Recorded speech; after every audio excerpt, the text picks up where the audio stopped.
Balatro has been an indie hit like no other, loved by critics and fans alike. It racked up a slew of industry awards, including Game of the Year at the Game Awards, while amassing over 100,000 reviews on Steam with an overwhelmingly positive rating. Balatro also captured the hearts and minds and time of the PC gamer team, scoring 91 in our review. We recently caught up with the game's publishers, Playstack, at GDC to discuss the success of Balatro, the gambling confusion around the game, and what the next Joker pack holds. Who reached out to who, and how did that partnership get started? Yeah. So our Discover team found the demo from Balatro and he just put it up. I think it was on the first day. We noticed a funny little spike in concurrent users, so that made their bells go off. And they reached out fairly early on. There were some other publishers that also took notice. So we actively reached out to him and we provided him a plan on, hey, I think this works like this. I think this is a good idea for you. And then I'd like to think we're a very genuine publisher. And I think the plan that we came up with resonated with him very well and realized that he had something here as well at that point. And I think the match that we made there just worked on his comfort levels, on our comfort levels. And that relationship has been fantastic since then. So it's been a very fun working relationship that we have with him. And it worked out for both of us. So that's good as well. I think there was kind of an inherent marketing challenge. And I think you maybe identified it early on, because the first time I talked to him, even before launch, he was very kind of insistent on saying this isn't gambling, this isn't poker. And I feel like maybe you'd identified this is going to be kind of tricky with poker elements to try to avoid that, adult rating for a gambling game. Was that something that, when did that first kind of occur to you as a team and say, hey, this might be something we need to start approaching? Yeah, I think what happened early on was when we were sending out traders and assets, that one of the comments we saw often was, I don't know how to play poker, so I'm not sure if that game is for me. And so it became pretty clear that people thought it was an actual poker game. And I think Balatro is a poker game for maybe 2 minutes until you have the hands down, and the game teaches that as well. So I think that's why all the bells and whistles came in, showing the Joker effect, showing the multipliers popping out, showing the flames on the score, and playing a 5 of a kind, for example, that kind of breaks the rules of poker immediately. And that's how we moved on from that. I think there's still a couple of people that see the chips and the hands that still think it's a poker game. I know people on TikTok sometimes get in problem when the footage looks like it's a gambling game. So being quite loud about that and reiterating the roguelike elements of the game, I think that dampened it down a little bit, because it really has nothing to do with gambling. Luckily, LocalThunk is very vocal about that kind of stuff as well. And since he has quite a following, the message is spreading more organically now that, no, this has nothing to do with poker. So now when I look at the comment section and it comes up I'm not sure if I like a gambling game, there's 100 replies that this has nothing to do with gambling. This is not a poker game. But yeah, it was a challenge in the beginning, because it was not just that, but also the assets were very hard to market early on. It's a card game. I'm sending you a screenshot of 5 cards on a green background. This is the best indie game of 2024. Didn't land quite right. So it was a lot of work, but I think the message eventually landed, and then the word of mouth from the community, I think, takes care of a lot of that right now. So that's great. You did, I believe, get a PEGI 18 rating or something. It might have been for Switch or somewhere in Europe. Yeah. What's the process? And it was reversed, I believe. Yes. What's the process when you get that rating and doesn't apply, but you need to then kind of, I guess, appeal and maybe talk to them? What was that whole process like? Yeah. So there's 2 routes to that. First of all, when that change happens and we went up from 3 to 18, which is 2 levels up. If that happens, there's an automated system that triggers and removes you from storefronts, which makes sense, because if you have a 3 rated game and you do a patch with some crazy stuff in it, it has to be automatically removed when that PEGI rate kicks in. So that was a bit of a surprise. So we had 2 choices. We can either fight it not being on stores, or we take the 18 plus rating, get back on the stores, and then take it from there. So the first appeal that we did didn't go well. They said, no, this is an 18 rated game. I think this is where it should be. By then, Balatro is doing very well, so we could afford it to be an 18 plus game. I think it's a lot scarier if your game is struggling in the beginning and then you just have no storefront presence. So that went well. And then when we went with the physical edition, we partnered with Fireshine, our partner. And that gave us another opportunity for appeal. So we worked with them because they could also appeal as they are taking care of the hard copy, because that's PEGI, right? It's the box there. And then there was a lot of discourse around this decision at that time. And I think that those conversations happening made them take a closer look. I think, I'm not sure how PEGI worked with that specifically.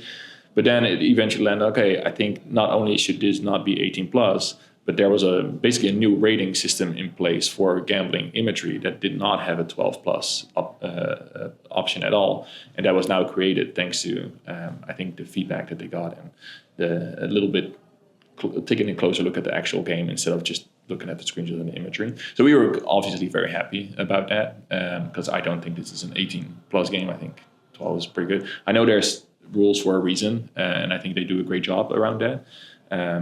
But for us, I think because Balatro became so popular, it probably didn't hurt us as much because we had enough word of mouth. It became a whole headline. I think people learned about Balatro from the controversy there.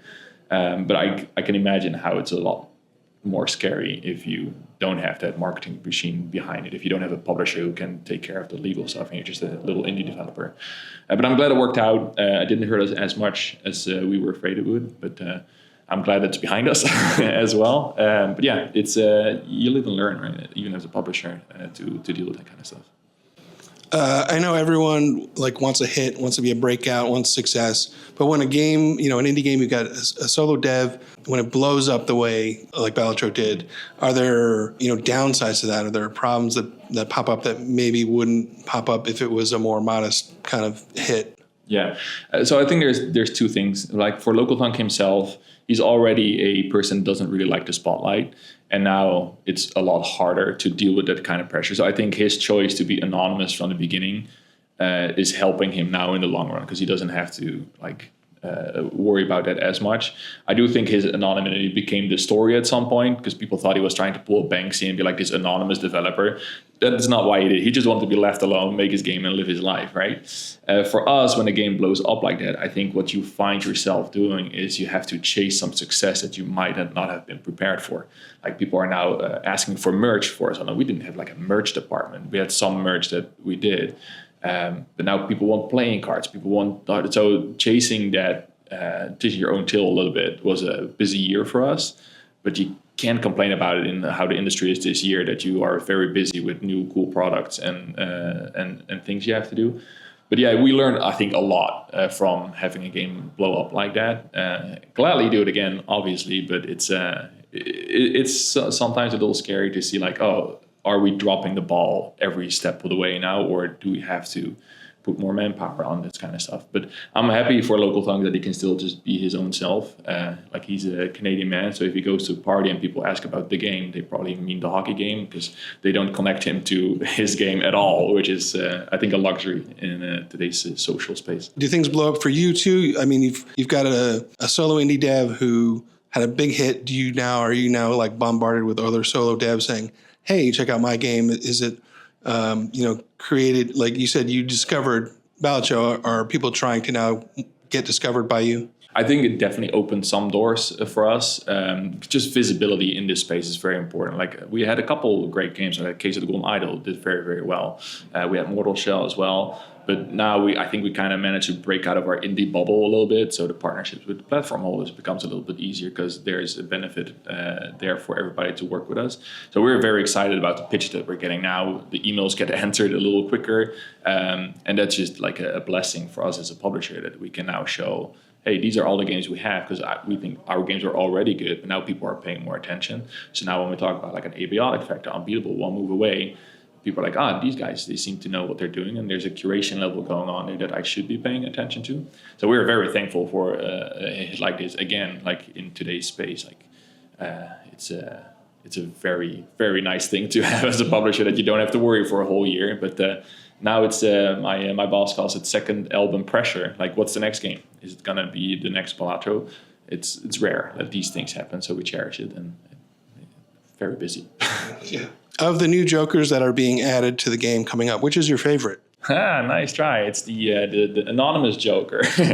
No, he plays this super close to his chest. Haha, card joke. I don't think he'll let us know when it's gonna drop. He's just gonna show up one day and it's like, here's 100 new jokers, or I like this story that he tells. Like his plan was to make 120 jokers, and then we were talking, like someone misremembered that and we said 150, and instead of correcting us, he just made 30 more.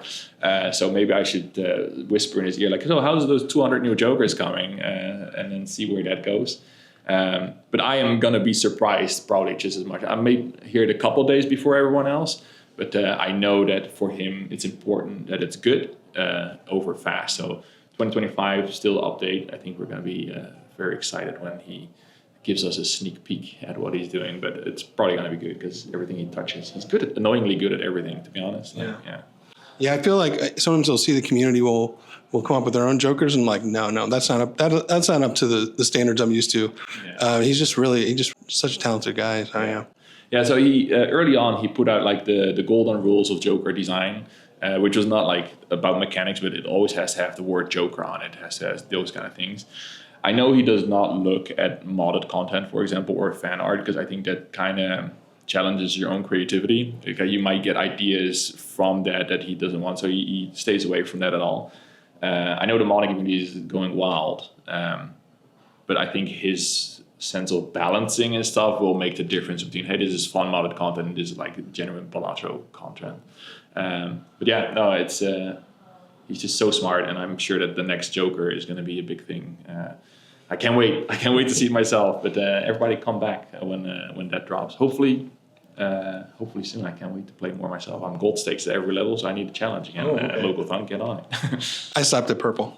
I was like, I can't take the abuse. This is too much. Yeah, no, I'll just go back to just having fun and not screaming and crying when I can't.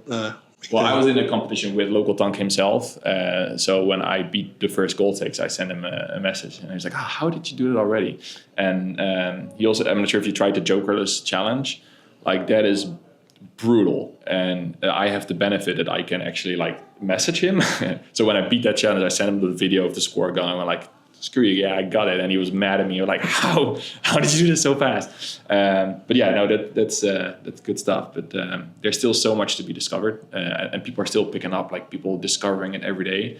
And that's what I like about this game. It doesn't matter if you discovered it at launch or you discovered it next year. It's still like a solid experience for everybody. But yeah, those gold stakes are brutal. Like that gold stake. I never want to do that again.